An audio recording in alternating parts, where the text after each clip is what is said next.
Good afternoon, everybody. It is October 12th. It's only 9 degrees. It's a bit windy. I do have Hammy my mic on here this afternoon, so hopefully you can hear me okay. We are drilling for water again. Remember last, I think it was a couple months ago here, we drilled 3 test holes. The driller we had was only capable of going down to a maximum of 100 feet, and we did not find water. So this time we hired a local well driller who is capable of going down a lot deeper than that.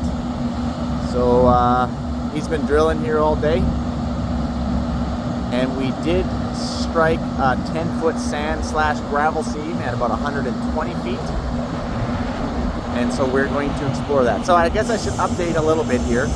We actually got this, we got a water witcher in. I don't know if that's a thing or not, but I didn't think it was. I actually watched a video of this twig. You just wouldn't believe it. There's actually Ashtyn's grandma. Yeah. This is cool.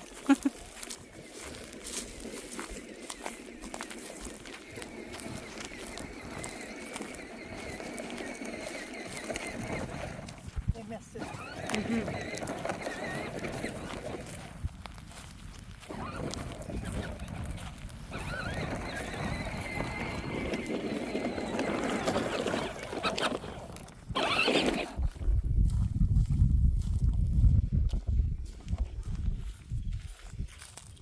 Yeah, nothing. They missed the hole.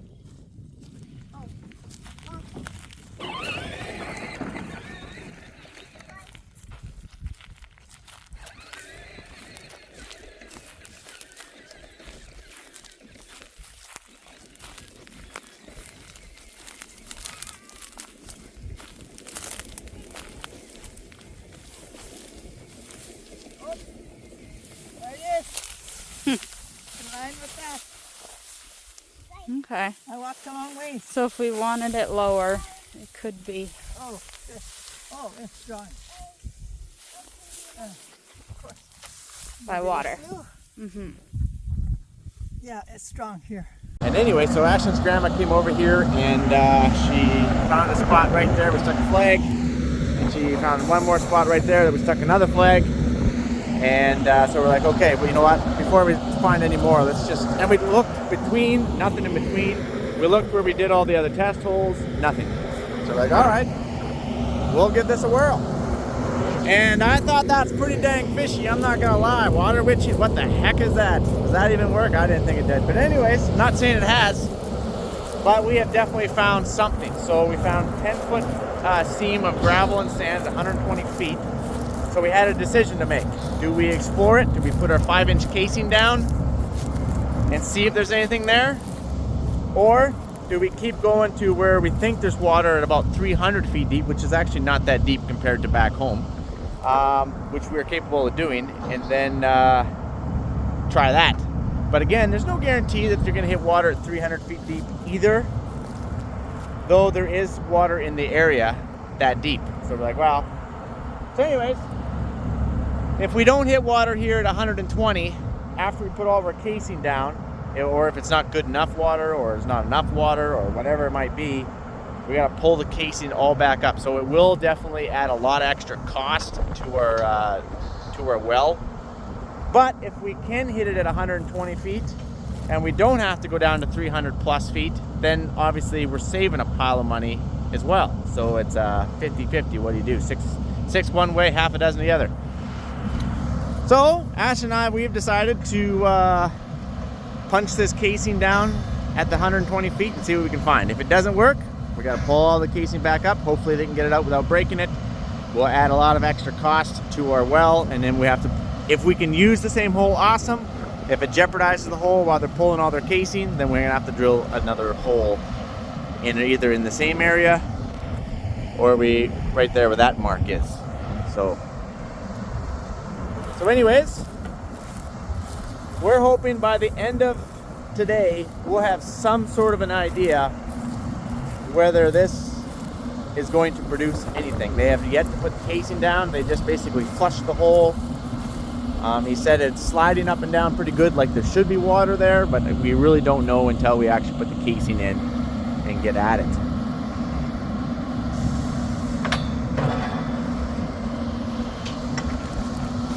We got our mud Don't worry, it's just mud.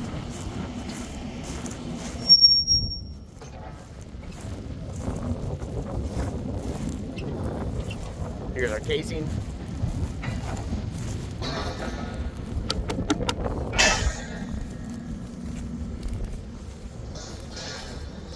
I guess this is the expensive piece here.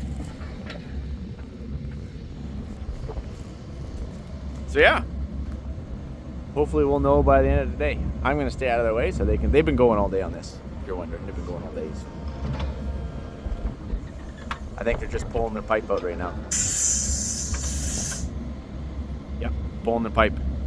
They're ready to put the casing in.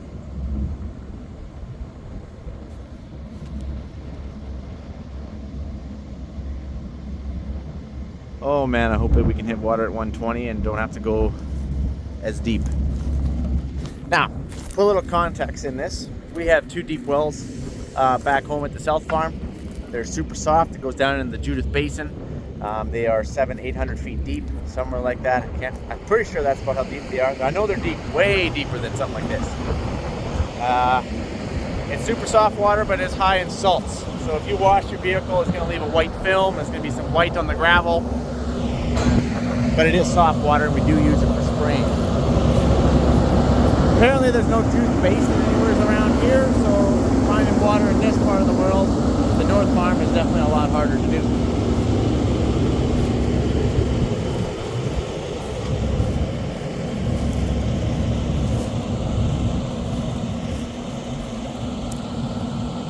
Alright, well, I'm going to leave these guys at it. I'm going to head back to the farm, and I got to start hauling some grain to the terminal here. So hopefully I can get back, finish the video. That's the goal. Alright guys, so it's been a few hours now. We're back. I've been hauling grain. Just got back here with the load.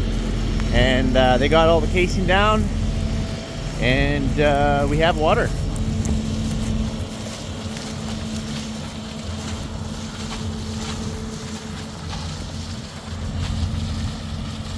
I'm told that is very, very good. So they're pushing a little bit of air down the pipe. It's 120 feet deep. But he says he doesn't have very much air on it at all. So I guess we want to maintain this for a few hours. We're just gonna let this keep pushing air through it, and we want to make sure that it doesn't dissipate. So if it maintains this for a few hours, we actually have more water here than the town does. If it dissipates, turns into nothing, then we need to pull all the casing right back out and drill a new hole, go deeper. And then we're going to test for quality and iron as soon as we can.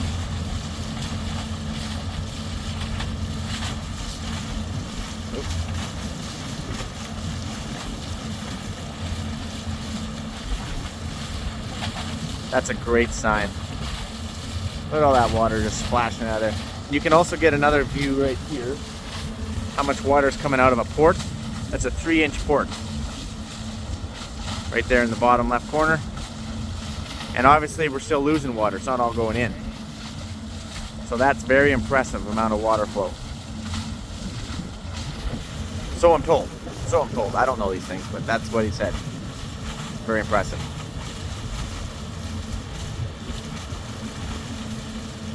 So we wait.